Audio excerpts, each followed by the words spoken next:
अब आपको मैं कुंडली के 9 ग्रहों के बारे में बताते हैं। 9 ग्रह जो होते हैं हमारे ग्रहों की दृष्टि किस किस राशि पर कैसे उसका दृष्टि पड़ती है, कौन सी राशि पे उसकी दृष्टि पड़ती है, क्यों पड़ती है, उसका क्या फ़ायदा होता है। जो हमारी आँखें होती है वो डबल होती है, इसलिए दृष्टि का अर्थ होता है आँखों का देखना, तेज रूप बनाना। वैसे ही जैसे अगर किसी की कुंडली में मेष राशि पे सूर्य बैठे हैं, तो मेष राशि पे जब सूर्य बैठते हैं तो वो जो है अपनी 7वीं दृष्टि 7वें घर को 1 से 7वीं घर यानी पत्नी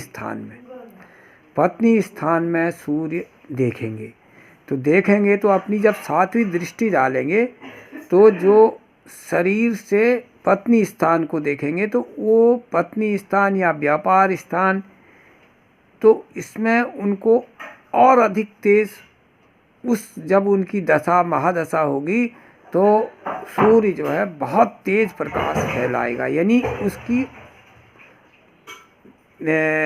मित्रता ज़्यादा बढ़ जाएगी, वो अपना प्रभाव ज़्यादा दिखाएंगे। अच्छा ही होगी तो अच्छा, अगर नीच का होगा तो उसमें भी प्रभाव, अगर उच्च का होगा तो उससे और अधिक प्रभाव फैलाएंगे।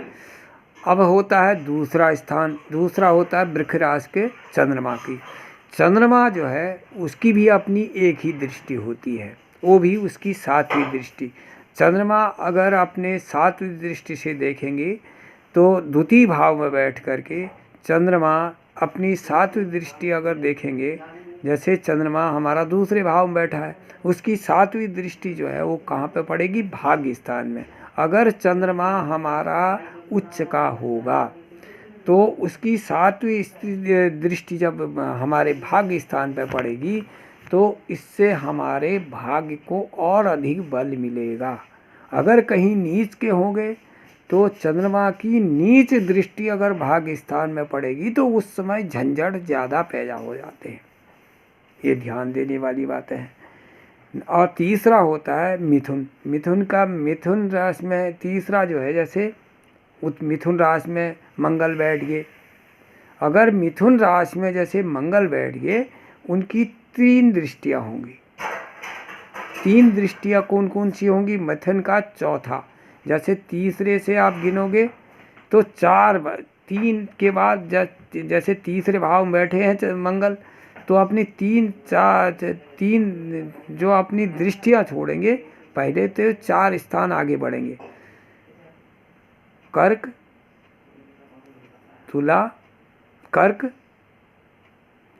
सिंह तुला और कर्क सिंह तुला, फिर वृश्चिक में। तो उसकी जो चौथी दृष्टि होगी वो वृश्चिक राशि में होगी। उसके बाद वो 7वें घर में चले जाएंगे। पहली दृष्टि होगी चौथे घर में, दूसरी दृष्टि होगी 7वें घर में, और तीसरी दृष्टि उनकी 8वें घर में होगी। जहाँ जहाँ भी मंगल अगर अच्छा होगा, मंगल अगर हमारी कुंडली में अच्छा होगा तो उसकी चौथी दृष्टि और 7वीं दृष्टि और 8वीं दृष्टि और बढ़िया हो जाएगा।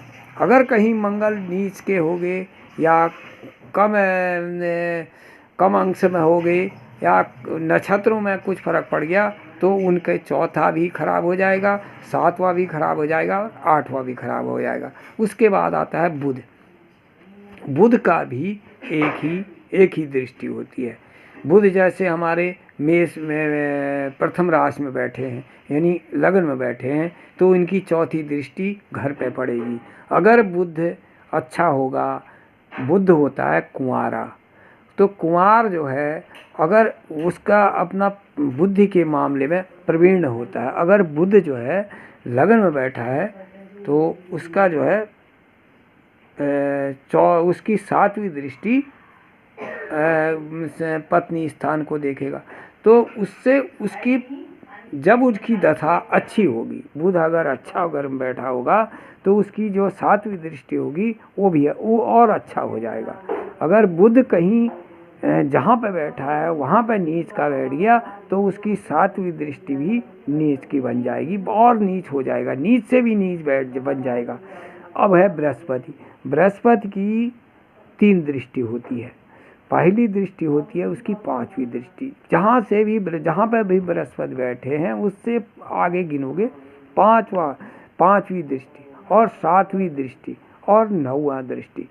बृहस्पति की 5वीं दृष्टि, 7वीं दृष्टि और 9वीं दृष्टि अच्छी होती है।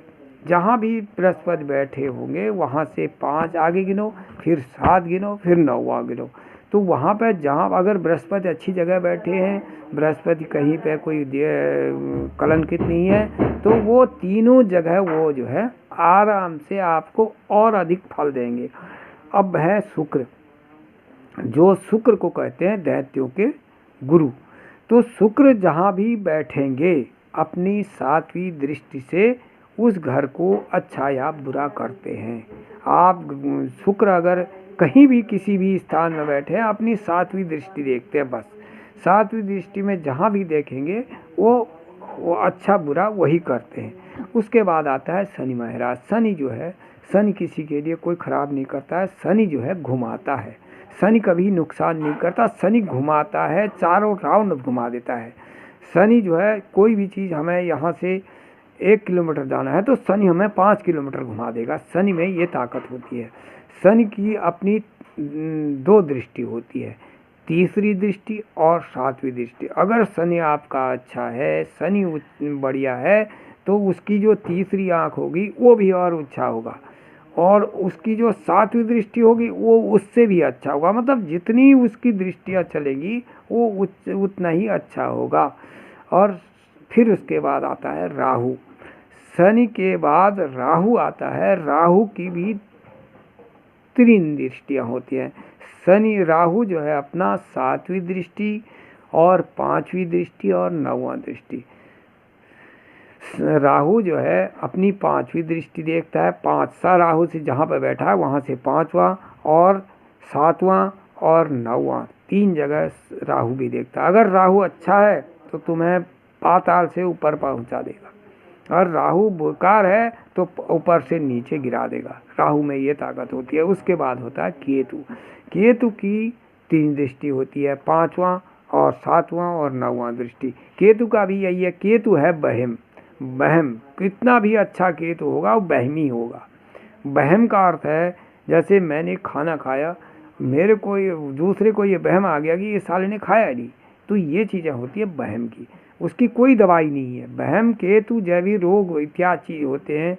रोग इतने भयंकर नहीं होते हैं जितने रोग अंतर से आ जाते हैं कि भाई उसका केतु खराब होगा तो उसको बहम पड़ गया कि मुझे कैंसर हो गया, एड्स हो गया, ये हो गया, वो हो गया। इससे वो ज़्यादा बीमार हो जाता है।